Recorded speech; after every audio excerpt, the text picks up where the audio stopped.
জুলাই গণহত্যা ধামাচাপা দিতেই শেখ হাসিনার নির্দেশে বন্ধ হয় ইন্টারনেট। তদন্ত সংস্থার জিজ্ঞাসাবাদে পলকের স্বীকারোক্তি।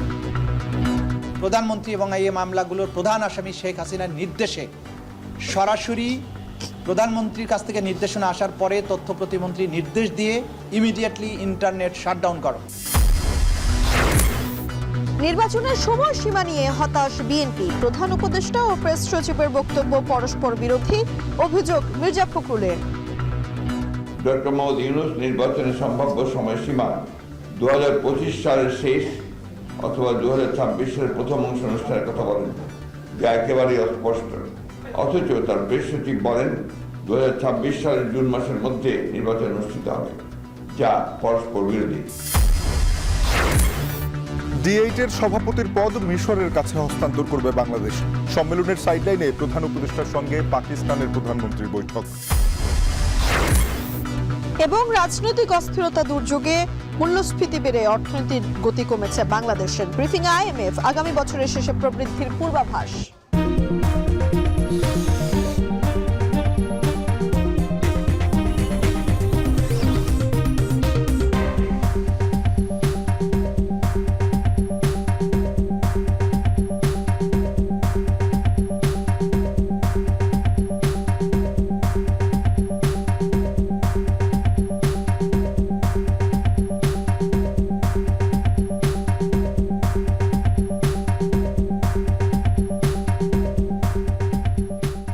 স্বাগত। এখন দুপুরে আপনাদের সঙ্গে আছি আমি তানজিলা খান মিম এবং আমি তানজিম শাফিন। প্রধান উপদেষ্টার ঘোষিত নির্বাচনের সময়সীমা নিয়ে হতাশ হয়েছে, যৌক্তিক মনে হয়নি বলে মন্তব্য করেছেন বিএনপি মহাসচিব মির্জা ফখরুল ইসলাম আলমগীর। বৃহস্পতিবার সকালে দলের চেয়ারপারসনের রাজনৈতিক কার্যালয়ে এক সংবাদ সম্মেলনে এই মন্তব্য করেন তিনি বলেন, নির্বাচন নিয়ে প্রেস সেক্রেটারি ও প্রধান উপদেষ্টার বক্তব্য পরস্পর বিরোধী, যা জনমনে বিভ্রান্তি সৃষ্টি করবে। নির্বাচনের সময় নির্ধারণে রাজনৈতিক দলগুলোর সাথে আলাপ করে নেওয়া উচিত উল্লেখ করে নির্বাচন কেন্দ্রিক সংস্কার দ্রুত সম্পন্ন করে নির্বাচন অনুষ্ঠান সম্ভব বলেও মন্তব্য করেন বিএনপি মহাসচিব। এ সময় সংবিধানের ৫৫ সংশোধনীর রায়কে স্বাগত জানান তিনি।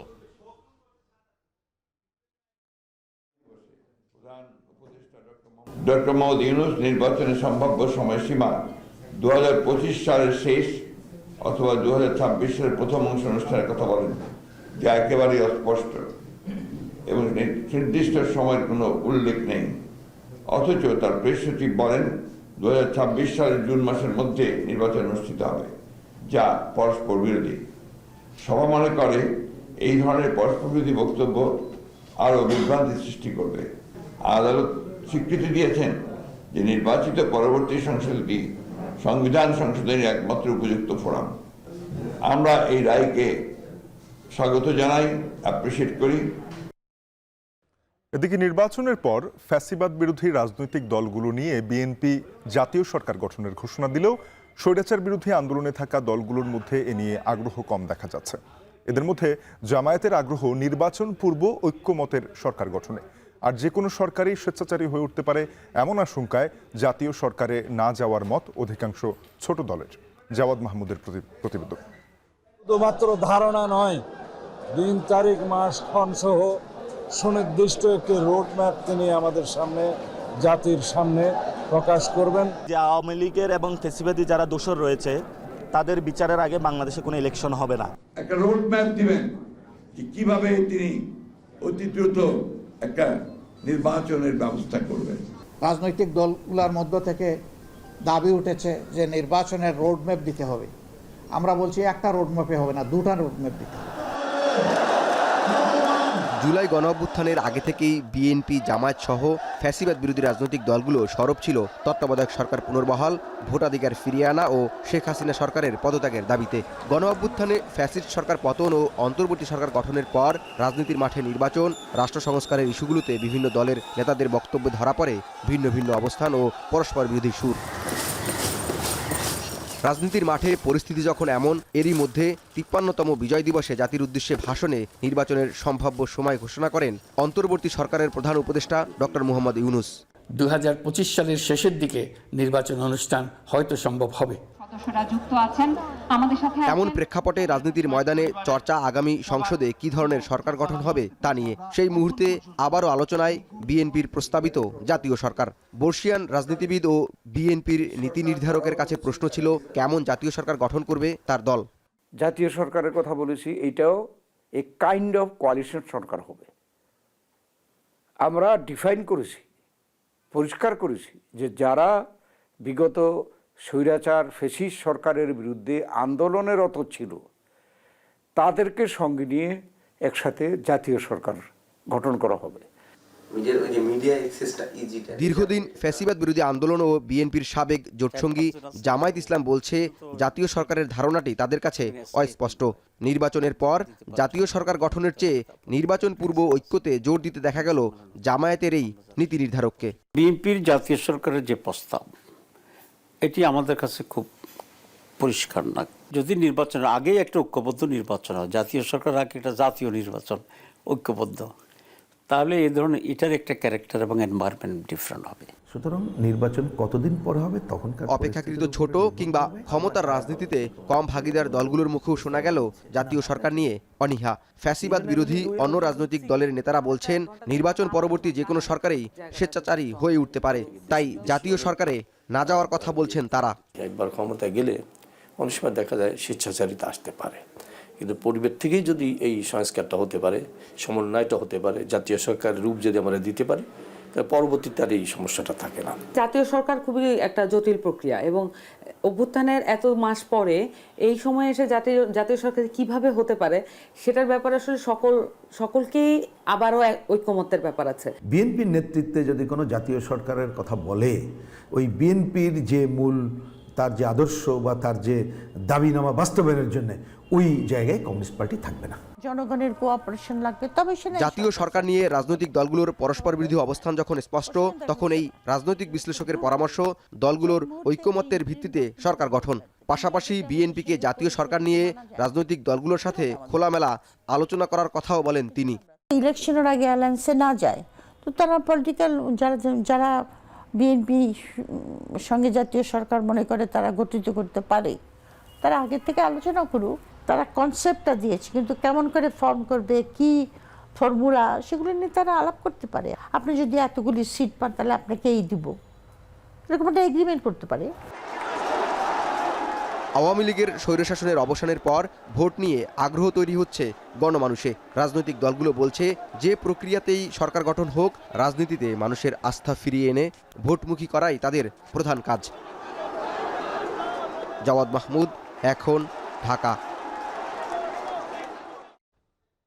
উত্তর জুলাইয়ের কথা মনে আছে নিশ্চয়ই। তখন রাজনৈতিক দল থেকে, অর্থাৎ সরকারি যে রাজনৈতিক দল ছিল আওয়ামী লীগ, তাদের তরফ থেকে বিভিন্ন নেতাকর্মীরা বিভিন্ন বিভ্রান্তিকর বক্তব্য দিচ্ছিলেন, যেগুলো জনমনে প্রশ্ন তৈরি করছিল। ইন্টারনেট সংযোগ বিচ্ছিন্নের ক্ষেত্রে বলা হচ্ছিল ফাইবার অপটিক কেবল নষ্ট হয়েছে, ক্ষতিগ্রস্ত হয়েছে। কখনো বলা হয়েছে যে ডিস্ট্রিবিউশন লাইন ক্ষতিগ্রস্ত হওয়ার কারণে, কখনো আবার এমনও বলা হয়েছে ইন্টারনেট অটোমেটিক্যালি অফ হয়ে গেছে। এমন বিভ্রান্তিকর বক্তব্যগুলো আসছিল, কিন্তু জনমনে একটা শঙ্কা তৈরি হয়েছিল, প্রশ্ন তৈরি হয়েছিল যে এটি উদ্দেশ্যমূলকভাবে করা হয়েছে। এবার সেটি পরিষ্কার হয়েছে। তদন্ত সংস্থার জিজ্ঞাসাবাদে সাবেক আইসিটি প্রতিমন্ত্রী জুনায়েদ আহমেদ পলক স্বীকার করে নিয়েছেন, তৎকালীন প্রধানমন্ত্রী শেখ হাসিনার নির্দেশে বন্ধ করা হয়েছিল ইন্টারনেট। আন্তর্জাতিক অপরাধ ট্রাইব্যুনালের প্রধান প্রসিকিউটর তাজুল ইসলাম একথা জানিয়েছেন। এছাড়াও সাক্ষীদের নিরাপত্তার একটি বিষয় রয়েছে, সেক্ষেত্রে তিনি বলেছেন যে সাক্ষীদের নিরাপত্তা নিশ্চিত করার কথা বলে রাষ্ট্রপক্ষ জানায়, বিচারে কেউ বাধা দিলে তাকে কোনোভাবেই ছাড় দেওয়া হবে না। বিস্তারিত রয়েছে প্রতিবেদনে। জুলাই আগস্টের ছাত্র আন্দোলনে বারবার ইন্টারনেট বন্ধ করা হয়েছে, কিন্তু তৎকালীন আইসিটি প্রতিমন্ত্রী সাংবাদিকদের জানান ইন্টারনেট বন্ধ করা হয়নি, বরং দুর্ঘটনার কারণে বন্ধ হয়ে গেছে।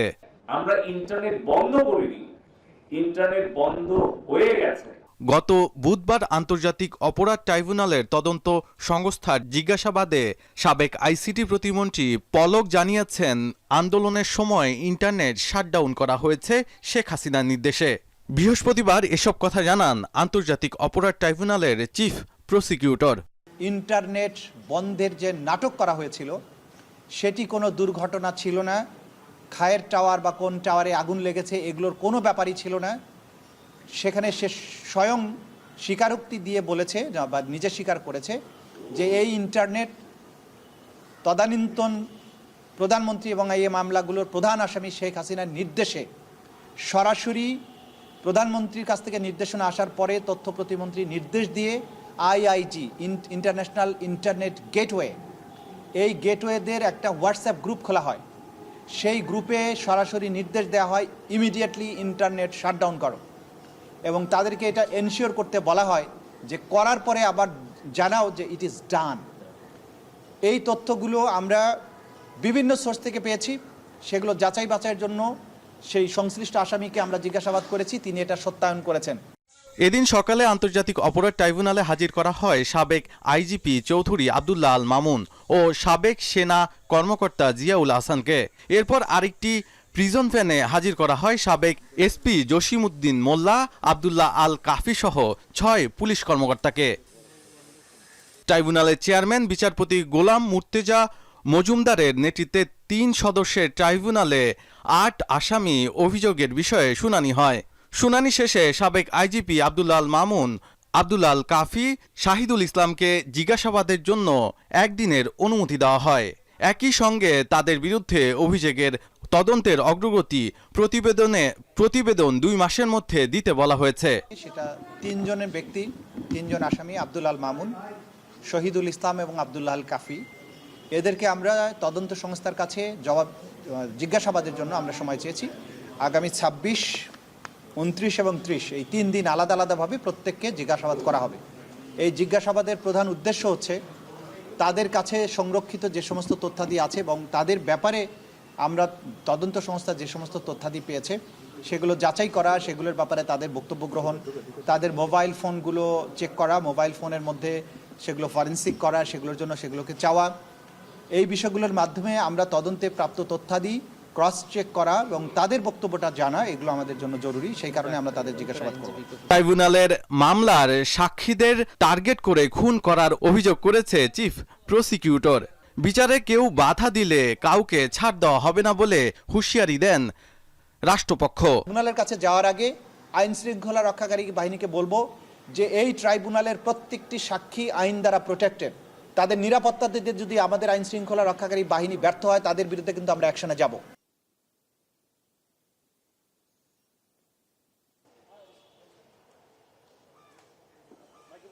শাহাদাত অবসর, এখন ঢাকা।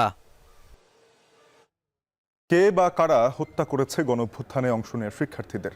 কখনো কুপিয়ে, কখনো ছুরিকাঘাতে, আবার কখনো মেরে ফেলে যাওয়া হয়েছে রাস্তার পাশে। এসব প্রশ্নের উত্তর নেই আইন শৃঙ্খলা বাহিনীর কাছে।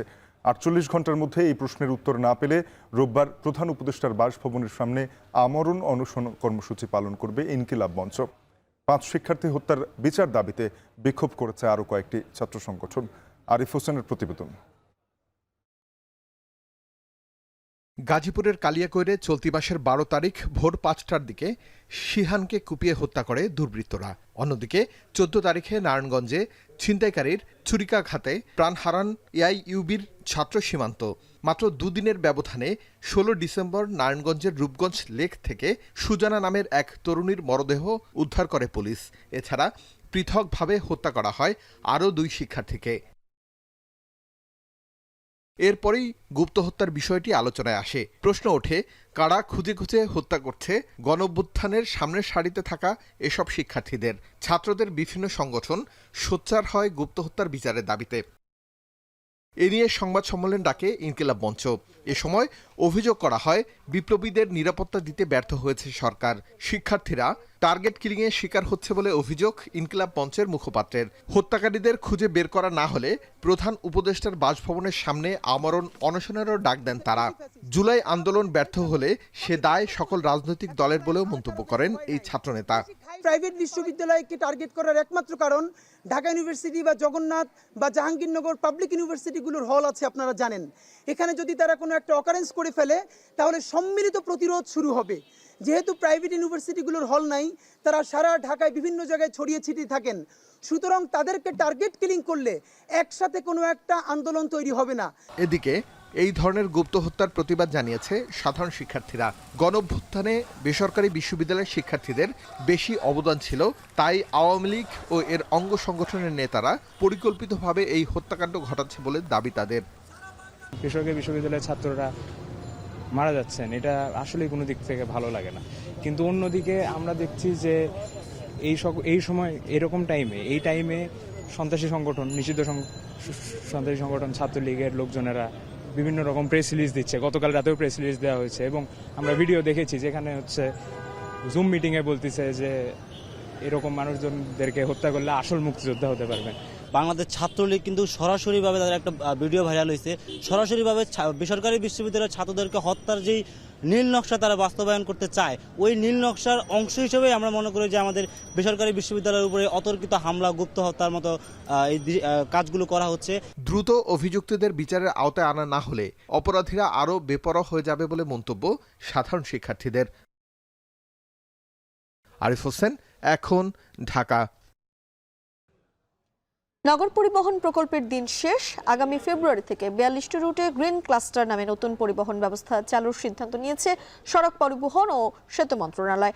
একই সাথে যানবাহনের ফিটনেস ও সংশ্লিষ্ট বিষয়ে ব্যবস্থা নিতে বিআরটিএকে 1 মাসের সময় বেঁধে দেওয়া হয়েছে। বৃহস্পতিবার বিদ্যুৎ ভবনে যানজট নিরসন ও বায়ু দূষণ রোধে 5 উপদেষ্টার বৈঠকে এসব সিদ্ধান্ত নেওয়া হয়। আর বায়ু দূষণ রোধে টাস্ক ফোর্স কাজ করছে বলে জানিয়েছেন পরিবেশ উপদেষ্টা রকিবুল রাহাতের প্রতিবেদনে বিস্তারিত। যানজট রাজধানীবাসীর নিত্য দুর্ভোগের নাম, আর এ দুর্ভোগে প্রতিদিন প্রায় 82 লাখ কর্মঘণ্টা নষ্ট হচ্ছে নগরবাসীর। 1.5 যুগে ঢাকার সড়কে যানবাহনের গড় গতিবেগ 21 কিলোমিটার থেকে 4.8 কিলোমিটারে নেমেছে। এই বেহাল পরিস্থিতির উন্নতিতে 5 রুট রেশনালাইজেশনের আওতায় নগর পরিবহন সেবা চালু করলেও মুখ থুবড়ে পড়েছে তা। এসব বিষয়ে সিদ্ধান্ত নিতে বৃহস্পতিবার দুপুরে বিদ্যুৎ ভবনে সড়ক পরিবহন খাতে শৃঙ্খলা জোরদার, যানজট নিরসন এবং বায়ু দূষণ নিয়ন্ত্রণে আলোচনায় বসেন 5 উপদেষ্টা। পরে সিদ্ধান্ত আসে 2025-এর ফেব্রুয়ারি থেকে রাজধানীর 256টি রুট নামিয়ে 42টি রুটে গ্রিন ক্লাস্টার নামে পরিবহন ব্যবস্থা চালুর। ফেব্রুয়ারি 25 তারিখ থেকে গ্রিন ক্লাস্টার চালু করা হবে পরীক্ষামূলকভাবে। মে মাসে এর মধ্যে 20 বছরের পুরনো যানবাহন রাস্তা থেকে তুলে নেওয়ার যে আদেশ আছে সেটাকে আমরা এফেক্টিভলি করব।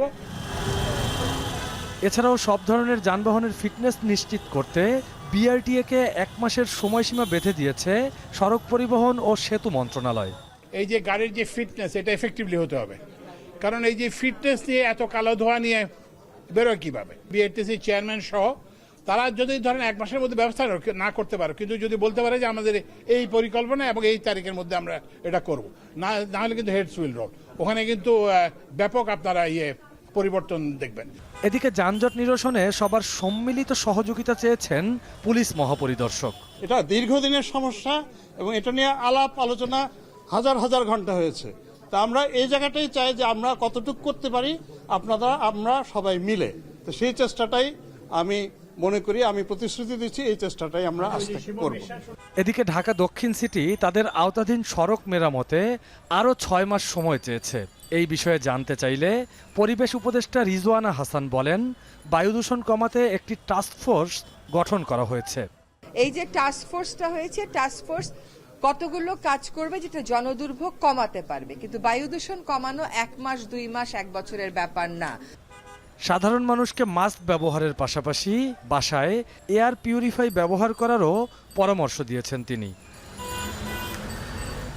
রকিবুল রাহাত, এখন, ঢাকা।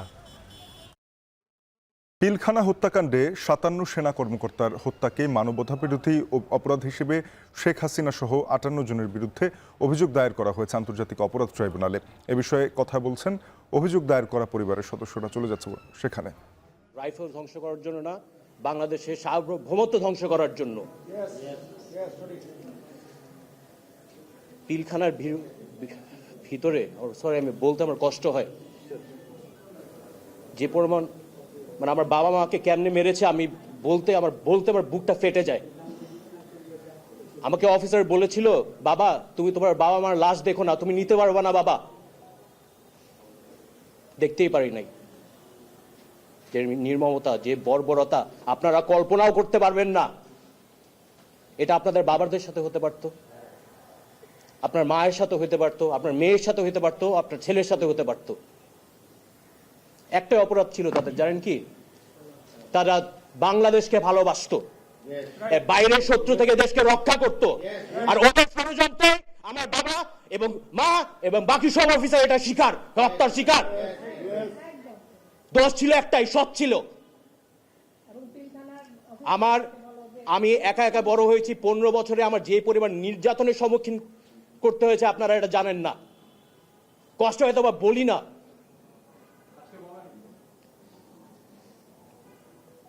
আমরা চাই সুষ্ঠু বিচারটা হোক। 15 বছর একা ছিলাম, শুধু একমাত্র আল্লাহ তাআলা ছিল আমার পাশে। আমি বিশ্বাস আমরা বিজয় হব ইনশাআল্লাহ। আর কোন ষড়যন্ত্রকারী আমাদের থামায় রাখতে পারবে না ইনশাআল্লাহ। Thank you. আসসালামু আলাইকুম। আমি পিলখানা হত্যাকাণ্ডের একমাত্র বাধাদানকারী শহীদ। শেখ হাসিনা ও তার সহযোগীদের বিচারের দাবিতে জামালপুরের দেওয়ানগঞ্জ সরকারি উচ্চ বিদ্যালয় মাঠে অনুষ্ঠিত হচ্ছে বিএনপির সমাবেশ।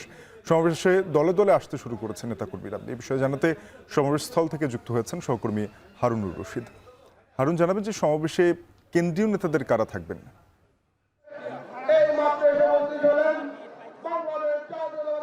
শাফিন, জামালপুরের দেওয়ানগঞ্জ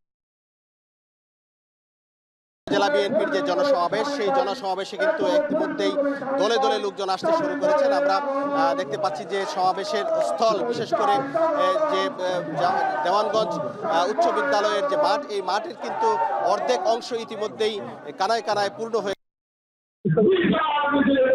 সমাবেশের যে আনুষ্ঠানিক কার্যক্রম, তখন বিএনপি নেতাকর্মীরা আশা করছেন যে এর মধ্যেই কিন্তু এই যে জনসভা স্থল সেটি একেবারে কানায় কানায় পূর্ণ হয়ে যাবে। ইতিমধ্যেই বিভিন্ন এলাকা থেকে দলে দলে বিএনপি এবং তাদের নেতাকর্মীরা কিন্তু এই সমাবেশস্থলে এসে উপস্থিত হচ্ছে। দেখতে পাচ্ছি যে বিএনপির কেন্দ্রীয় নেতারাও কিন্তু ইতিমধ্যে জনসমাবেশস্থলে এসে উপস্থিত হয়েছেন। আমরা দেখতে পাচ্ছি যে ইতিমধ্যেই হাবিবুন নবী খান সোহেল, বিএনপির কেন্দ্রীয় নেতা, তিনি মঞ্চে এসে উপস্থিত হয়েছেন এবং বিএনপির সাংগঠনিক সম্পাদক শরীফুল আলম, তিনিও মঞ্চে উপস্থিত হয়েছেন। নীলুফার চৌধুরী মনি, তিনি উপস্থিত হয়েছেন। এবং আমরা দেখতে পাচ্ছি যে বিএনপির কেন্দ্রীয় কোষাধ্যক্ষ এবং দেওয়ানগঞ্জ উপজেলা বিএনপির আহ্বায়ক সাবেক এমপি রশিদুজ্জামান মিল্লাত, তিনিও কিন্তু জনসমাবেশ স্থলে উপস্থিত হয়েছেন। এবং আজকের এই জনসমাবেশে প্রধান অতিথি হিসেবে উপস্থিত থাকবেন বিএনপির স্থায়ী কমিটির সদস্য নজরুল ইসলাম খান। আমরা জানতে পেরেছি যে তিনি ইতিমধ্যেই দেওয়ানগঞ্জে এসে অবস্থান করছেন এবং কিছুক্ষণ পর সমাবেশের কার্যক্রম যখন শুরু হবে এর আগেই কিন্তু তিনিও মঞ্চে চলে আসবেন। এবং এইখানে আমরা দেখতে পাচ্ছি যে বিভিন্ন এলাকা থেকে, বিশেষ করে দেওয়ানগঞ্জের যে বিভিন্ন ইউনিয়ন রয়েছে, সেই ইউনিয়ন থেকে বিএনপি এবং এর অঙ্গ সংগঠন, ছাত্রদল, যুবদল, স্বেচ্ছাসেবক দল, কৃষক দল সহ মহিলা দল সহ বিভিন্ন অঙ্গ সংগঠনের কর্মীরা কিন্তু দলে দলে মিছিল নিয়ে দেওয়ানগঞ্জ উচ্চ বিদ্যালয় মাঠে এসে উপস্থিত হচ্ছেন। এবং অর্থাৎ যখন আর কিছুক্ষণ পর এই জনসভার কার্যক্রম শুরু হবে এবং এই কার্যক্রম শুরু হওয়ার আগেই মাঠ কানায় কানায় পূর্ণ হয়ে যাবে বলে আশা করছেন বিএনপির নেতাকর্মী। আমরা কথা বলছিলাম এখানে যারা বিএনপির নেতৃবৃন্দ আছেন এবং যারা নেতাকর্মী যারা আজকের এই সমাবেশে যোগ দিয়েছেন, তারা যে বিষয়টি বলছেন যে দীর্ঘ সময় একটি স্বৈর শাসন চলেছে এবং শেখ হাসিনার যে দুঃশাসন, সেই দুঃশাসনের অবসান হয়েছে ছাত্র জনতার গণ অভ্যুত্থানের মাধ্যমে।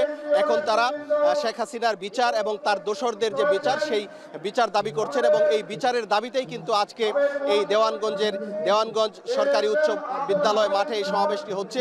এবং এখানে যারা যোগদান করেছেন বিএনপির নেতাকর্মী, তারা আশা করছেন যে বর্তমান সরকার যারা শেখ হাসিনা এবং তার দোসরদের বিচার করবে, যারা এই গণহত্যার সাথে জড়িত তাদের বিচার করবে, এটি তারা আশা করছেন। তো এই ছিল আমার কাছে বিএনপির সমাবেশ থেকে সর্বশেষ। জামালপুরের দেওয়ানগঞ্জে বিএনপির সমাবেশের বিস্তারিত জানাচ্ছিলেন সহকর্মী হারুনুর রশিদ। দেশের সবচেয়ে মজবুত আরএফএল ল্যাডার, যা 6061 গ্রেড অ্যালুমিনিয়ামে তৈরি। শক্তিশালী এমএস ক্রসবার নিশ্চিত করে সর্বোচ্চ নিরাপত্তা। RFL ladder. জাতীয় পরিচয়পত্র সেবায় হয়রানি ও দুর্নীতির অভিযোগে নির্বাচন কমিশনে অভিযান চালিয়েছে দুর্নীতি দমন কমিশন।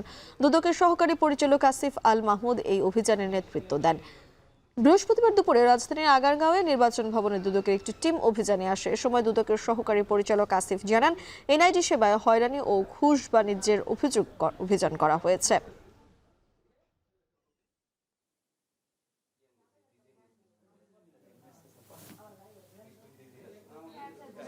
দেখছেন এখন দুপুর।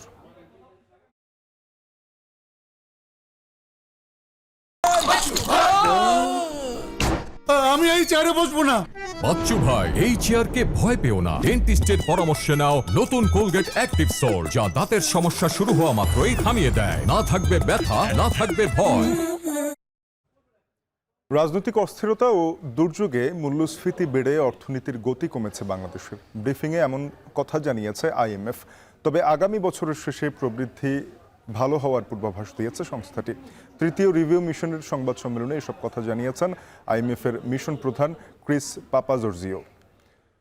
বৃহস্পতিবার অর্থ মন্ত্রণালয়ের সংবাদ সম্মেলনে আন্তর্জাতিক মুদ্রা তহবিলের এই বিশেষজ্ঞ কর্মকর্তা জানান, ফেব্রুয়ারির শেষ দিকে চতুর্থ কিস্তির $64 কোটি পেতে পারে বাংলাদেশ। বাংলাদেশ যে অতিরিক্ত অর্থ সহায়তা চেয়েছে তার জন্য ওই মাসে আরেকটি পর্যবেক্ষক দল আসবে। বলেন, বাংলাদেশের রাজনৈতিক প্রেক্ষাপট পরিবর্তন হলেও বাংলাদেশের আর্থিক খাতের সংস্কারেই গুরুত্ব দিচ্ছে আইএমএফ।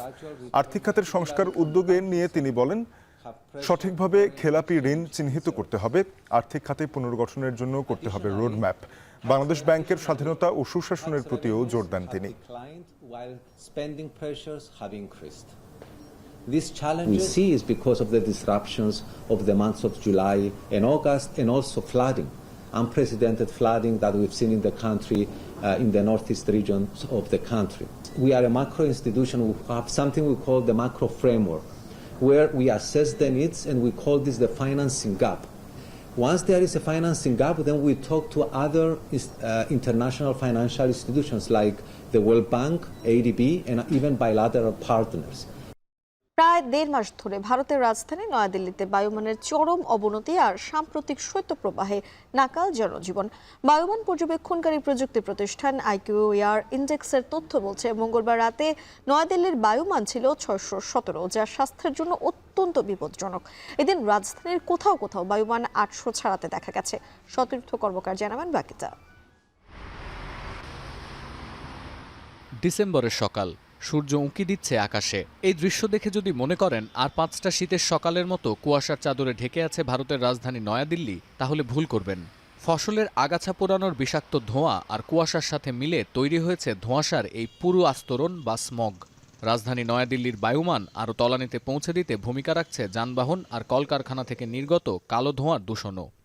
अब पोल्यूशन तो सर ये अब लाइलाज बीमारी हो गई है यहाँ दिल्ली के लिए खासकर, और हर साल का ये प्रॉब्लम है।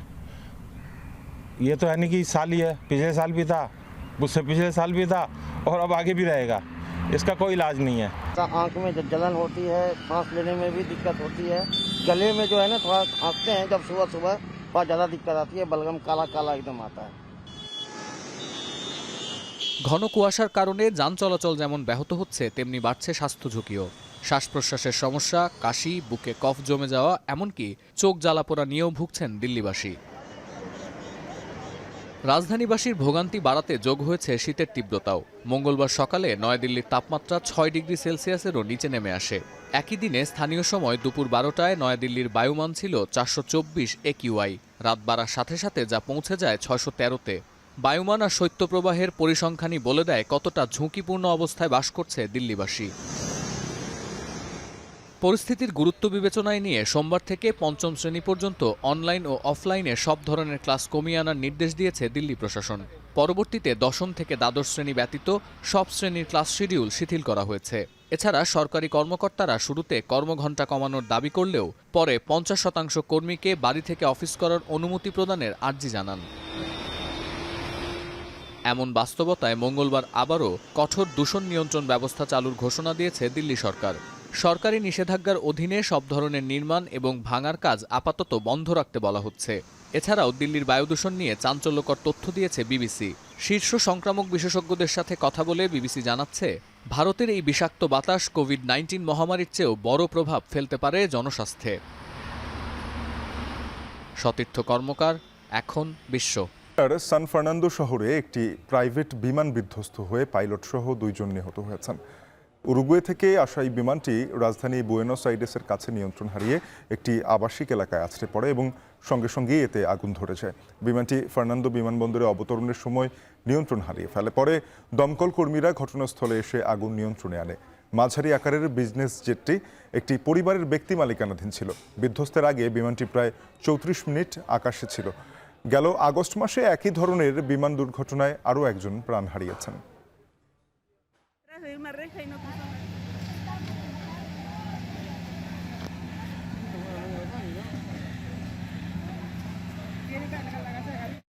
সিরিয়া যুদ্ধ করতে করতে ক্লান্ত দেশটি প্রতিবেশী বা পশ্চিমা দেশগুলোর জন্য কোনো হুমকি নয়, বিবিসিকে দেয়া এক সাক্ষাৎকারে বললেন সিরিয়ার নতুন শাসক আহমেদ আল শারা। এ সময় তিনি সিরিয়ার ওপর থেকে আন্তর্জাতিক নিষেধাজ্ঞা তুলে নেওয়ারও আহ্বান জানান। তার যুক্তি, এসব নিষেধাজ্ঞা আগের শাসনামলে ছিল। আসাদ সরকারের সঙ্গে তাদের একইভাবে বিবেচনা করা উচিত নয়। 2 সপ্তাহের কম সময়ের মধ্যে বাশার আল আসাদ সরকারকে হটিয়ে ক্ষমতা নেয় দেশটির বিদ্রোহী বাহিনী। তিনি বলেন, হায়াত তাহরির আল শাম বা HCS কে সন্ত্রাসী সংগঠন হিসেবে তালিকাভুক্ত রাখার কোনো মানে হয় না।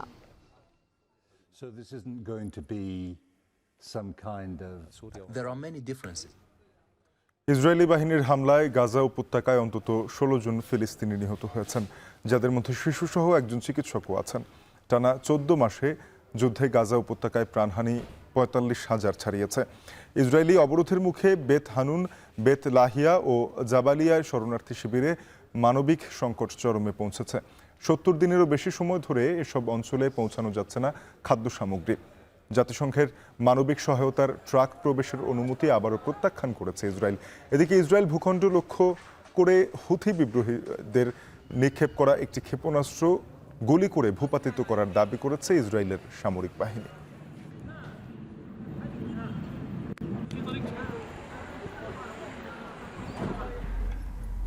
শেষ করব এখন দুপুরের আয়োজন, তবে তার আগে শিরোনামগুলো জানিয়ে দেব আরও একবার।